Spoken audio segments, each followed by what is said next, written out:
President Biden now wants Congress to enact a federal gas tax holiday.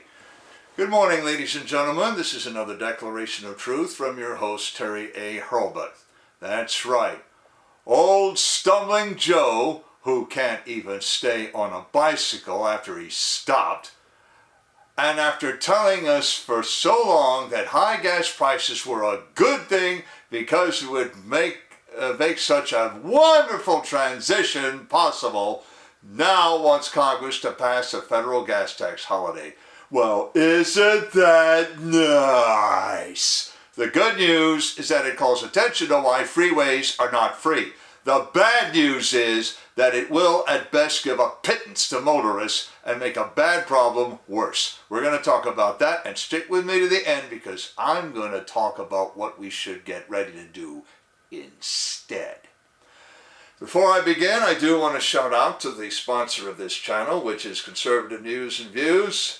And be sure to check out the link to the awesome online store. You'll find that link near the bottom. Lots of good merchandise there, including this t-shirt. Can you read it?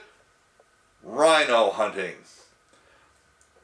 All right, ladies and gentlemen, grab your popcorn.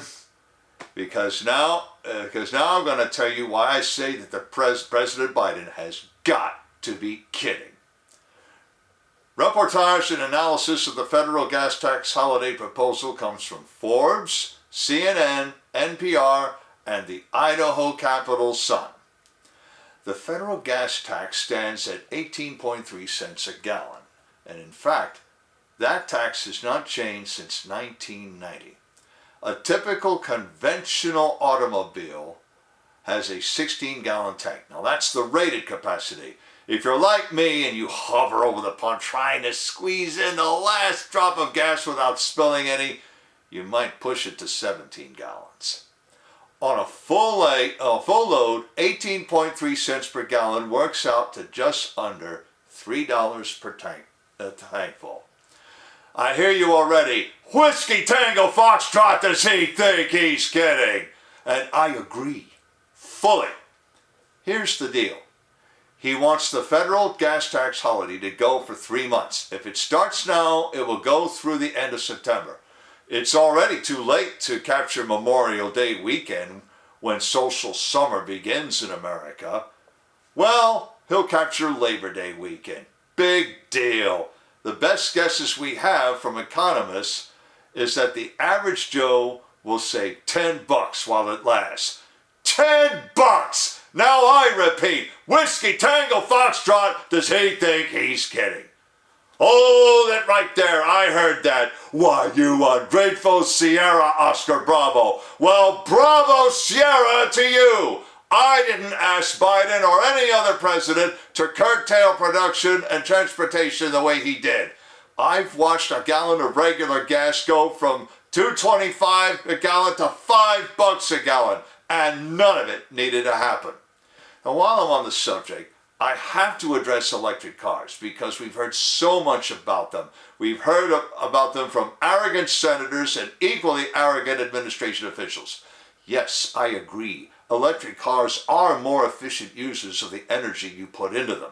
Furthermore, the reporter from the Wall Street Journal who took the vacation from H-E-double hockey sticks with one might not have understood how to leverage her time. You don't use public charging the way you once used the gas pump. Effective management of charging time requires a completely different mindset. And maybe the industry should set up training courses to cover this.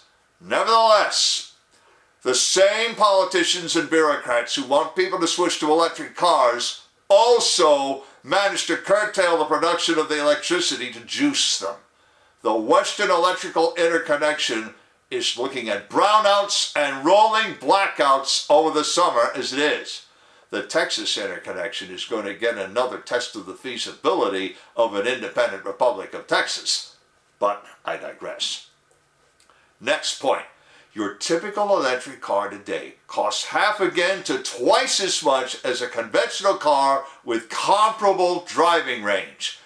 No one but a fleet operator can even think of laying out that kind of money per car, even to reduce total cost of ownership. Not a single bank in the land is going to lend you money to buy twice as much car as you can afford, because they will not count the lower cash flow. Even fleet operators can't justify the outlay because they might not even be in business before too long. Now, maybe you can make the switch without breaking the electrical grid if you install solar on your own house. If you have a house, an apartment, if you're living in an apartment, you're out of luck. And unless you're already planning to re-roof your house, you'll never see your money back. So we're still back to conventional vehicles and this federal gas tax holiday. But before I go any further, I want to shout out to another sponsor, BitNext. This is your replacement for Zoom, Slack, the Google G Suite, Microsoft Office 365, Dropbox, WeTransfer, and Chili Piper, among others. Unlike any of them, BitNext protects your content and conversations so well that even the administrators can't see it. So this is your channel for secure comms, conferencing, cloud storage, and file sharing. Best of all, everything is back-end, so you don't even need client software. If you have a browser, you can use BitNext. Follow the link and give them a try. 28 days free of charge. You can't beat that with a stick. Okay, as I was saying, when Biden even talks about a federal gas tax holiday, he shows weakness, and don't think Republicans don't know it. Senator Roger Wicker of Mississippi reminds us that Biden blamed Vladimir Putin, then our own energy producers. How he can do that with a straight face after he curtailed those same producers is beyond my comprehension. Senator Wicker finishes by calling this federal gas tax holiday what it is, a cheap gimmick. Senators Marsha Blackburn of Tennessee and Kevin Kramer of North Dakota bring it back to the real issue. We have to drill, and now. Biden made this problem, and don't tell me he didn't think about it, because it's his job to think. Democrats, of course, want the revenue. Now, what they do with the revenue is a subject for another debate, but give them credit for showing this much common sense. They know that this gimmick will not drive down the cost of gasoline by any significant amount. I already crunched the numbers for you. So have they. Which brings me to the economists, who point out yet another thing. If you do reduce the price of gasoline, people will start driving more, and the price will go right back to where it was. And they have a point. I've watched the price go down already by about 20 cents a gallon since Memorial Day weekend. That's because people cut down on their driving. The price of gas stands at about $4.80 a gallon where I am, and I expect it to stay there. So I hear you asking, if not a federal gas tax holiday, then what? The late Ayn Rand could tell you what, as she did in that big thick book she wrote. Give up, all of you, you who know nothing better than to write rules for everybody but you to follow. Give up and get out of the way. Leave men and women free to exist, and let those of us who can start from scratch out of the ruins.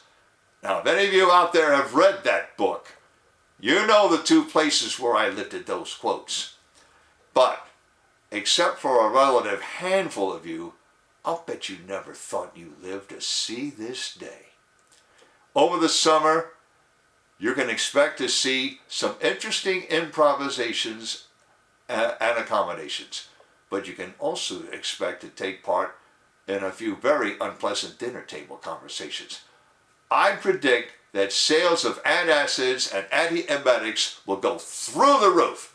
The antiemetics keep you from puking, or try to, except you'll go to buy them and find empty shelves. When that happens, I ask you only to remember in November.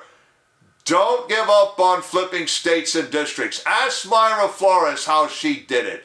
Then get out there and pound the pavement and burn up the phone lines the way she did. And apply now to become officers of election and sign up for poll watcher training. It worked in Virginia. It can work where you are.